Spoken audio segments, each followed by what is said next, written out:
नमस्कार। आज हम एक दिलचस्प लेख पर थोड़ी गहराई से बात करेंगे। हाँ, ये लेख है भानगढ़, शापित किले का रहस्य। बिल्कुल। ये किला राजस्थान में है और अक्सर सुनने में आता है कि ये भारत की सबसे डरावनी जगहों में से एक है। सही। तो आज हम ये समझने की कोशिश करेंगे कि ये लेख भानगढ़ की कहानी, वो श्राप वाली बात और वहाँ होने वाली अजीब घटनाओं के बारे में क्या कहता है। हाँ, मतलब लेख किस नजरिए से इसे पेश करता है। बिल्कुल। तो लेख हमें ले जाता है 16वीं सदी में। एक वक्त था जब भानगढ़ काफी आबाद था। और फिर अचानक उजड़ गया। हाँ, अचानक। और लेख का पूरा जोर जो है वो एक खास वजह पे है, एक श्राप। श्राप। हाँ, वो रानी रत्नावती और तांत्रिक सिंधु सेवड़ा वाली कहानी है ना। वही है।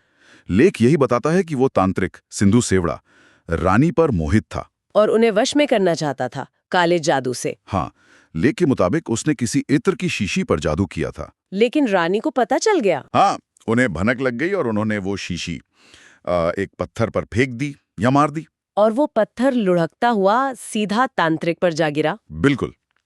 और यहीं यहीं वो मोड़ आता है जिसका जिक्र लेख में है। मरने से ठीक पहले वाला श्राप। हाँ, उसने श्राप दिया, ये पूरा नगर तबाह हो जाएगा और यहाँ कोई दोबारा बस नहीं पाएगा। लेख के हिसाब से यही श्राप भानगढ़ के वीरान होने की मतलब मुख्य वजह है। तो लेख ज्यादा जोर इसी श्राप पर दे रहा है, बजाय शायद किसी लड़ाई या दूसरी वजहों के। एकदम। लेख में लड़ाई झगड़ों का जिक्र तो है, लेकिन फोकस श्राप के असर पे ज्यादा है कि श्राप के बाद ही सब कुछ खत्म हुआ। और यही बात इसे मतलब और रहस्यमयी बनाती है ना। हाँ, और लेख सिर्फ श्राप की कहानी पर नहीं रुकता। वो उन अनुभवों का भी जिक्र करता है जो लोग आज भी वहां महसूस करते हैं, खासकर रात में।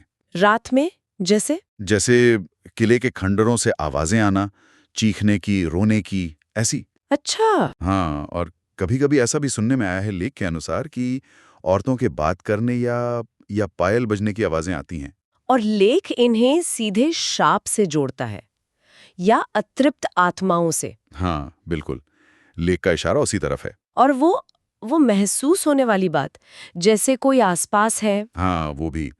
लेख में लिखा है कि लोगों को अक्सर ऐसा लगता है जैसे कोई कोई अदृश्य साया उनके साथ चल रहा है या उन्हें देख रहा है। और धक्का लगने वाली बात भी। हाँ, कुछ लोगों ने ये भी बताया है लेख के मुताबिक कि उन्हें अचानक किसी ने धक्का दिया जबकि आसपास कोई था ही नहीं। बाप रे। और एक चीज जो लेख में मतलब काफी प्रमुखता से उठाई गई है, वो है सरकारी चेतावनी। हाँ, वो बोर्ड, भारतीय पुरातत्व सर्वेक्षण का। बिल्कुल, जिस पर साफ लिखा है कि सूर्यास्त के बाद और सूर्योदय से पहले किले में जाना मना है। और लेख इस चेतावनी को कैसे देखता है? लेख इसे वहां के रहस्य और शायद खतरे के एक सबूत की तरह पेश करता है कि सरकार भी मानती है कि वहां कुछ तो है। हाँ, ये चेतावनी ये कहानी को थोड़ा वजन तो देती है, ऐसा लगता है। लेख में कुछ और भी बातें हैं, जैसे कैमरों का अचानक बंद हो जाना, अच्छा। तस्वीरें खराब आना। ये सब है। हाँ, ये तकनीकी दिक्कतें भी लेख में शामिल हैं और इन्हें भी वहां की नेगेटिव एनर्जी से जोड़ा गया है।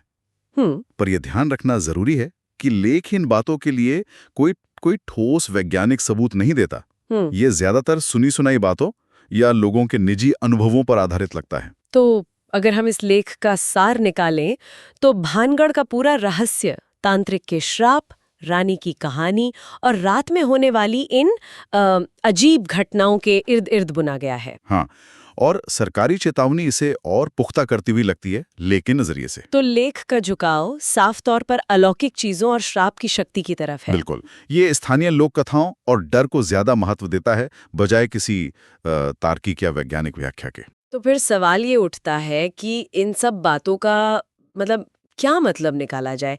क्या ये सिर्फ दिलचस्प कहानियां हैं जो पीढ़ी दर पीढ़ी चली आ रही हैं? या फिर इनमें कुछ और भी है, कोई अनदेखा पहलू? सोचने वाली बात है ना? हाँ, बिल्कुल।